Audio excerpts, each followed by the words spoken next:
Hello guys, welcome to the post-match review of Game 6 which we played last night against Mumbai Indians at Indore. It was an absolute cracker of a game, but I'm afraid we didn't end up on the winning side. Nevertheless, I've got with me the peaceful warrior Mr. Hashim Amla to describe us about last evening's game.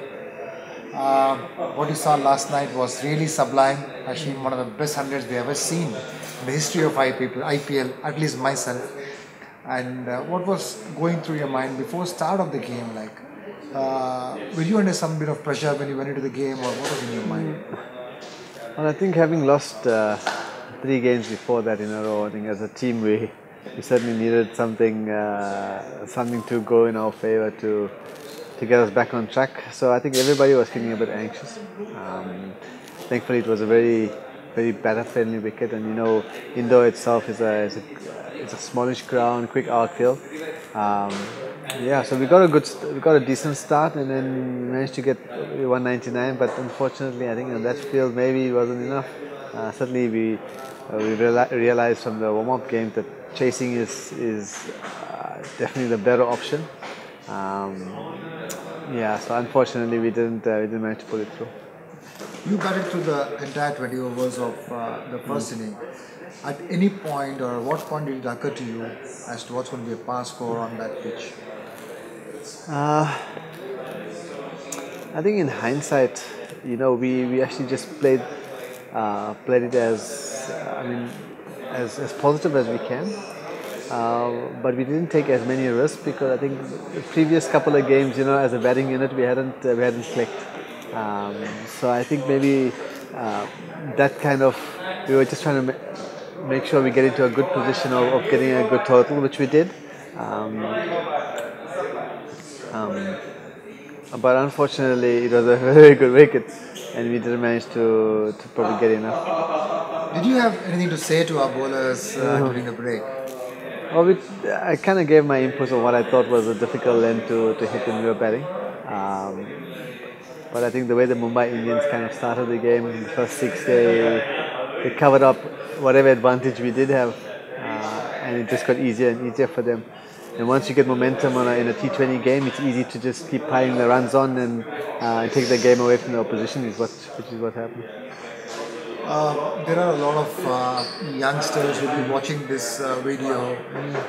Would you like to share with the young budding cricketers as to how you prepare yourself before a game and any inputs for them? Well, preparation is probably the most important thing.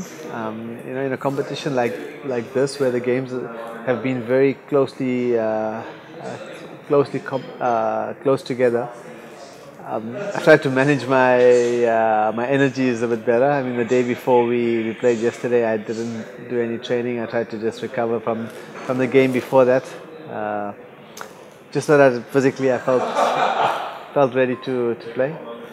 So in preparation, changes from game to game, depending how I feel physically and how the game had gone.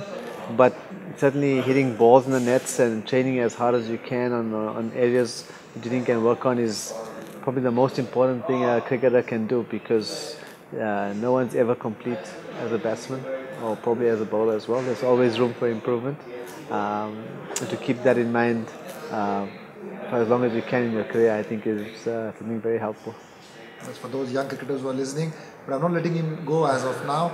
After the match last evening, you mentioned that we need to get that momentum going with a couple of wins. So, are you thinking about anything specific as we go and play on some bigger grounds now? Where do you think we as a team can improve?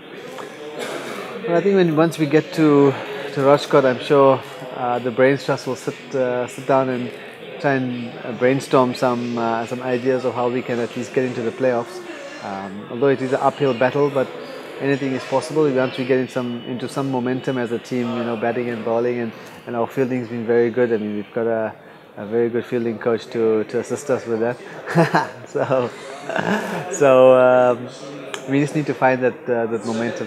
So going into the next couple of games, and actually we don't even look at further than the next game, because it's one game at a time. In any game, in any competition you play, you don't look too far ahead. Also, you have to have a look at the wicket, what we're going to try and face, and have a look at the team we're playing against. So I don't think I can kind of commit to any strategic planning now or strategic ideas that we're going to go. I'm sure Viru and Maxi will come up with something that we will try and implement, and hopefully we can get some wins. Desperately need them. We need wins to change the momentum and get us going into the second half of the tournament. We talk about batsmen being in the zone. You reckon you were in the zone last night? Yeah, I think there are moments where you kind of just feel things are, the ball's just finding the middle of the bat miraculously. So, there are moments in innings when you play, then you find your rhythm as a batsman. Yesterday there was a little bit of that, but you can never take anything for granted because every innings is a new innings. So hopefully when we start the next game, I'll try and start again from ball one.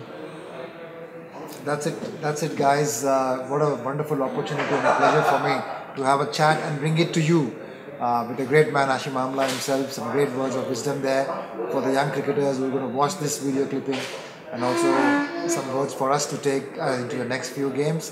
Thank you very much, Hash. Pleasure. And thanks. you keep playing such sublime hundreds more and more for us to watch from the dugout. And doing that, it doesn't break into a sweat.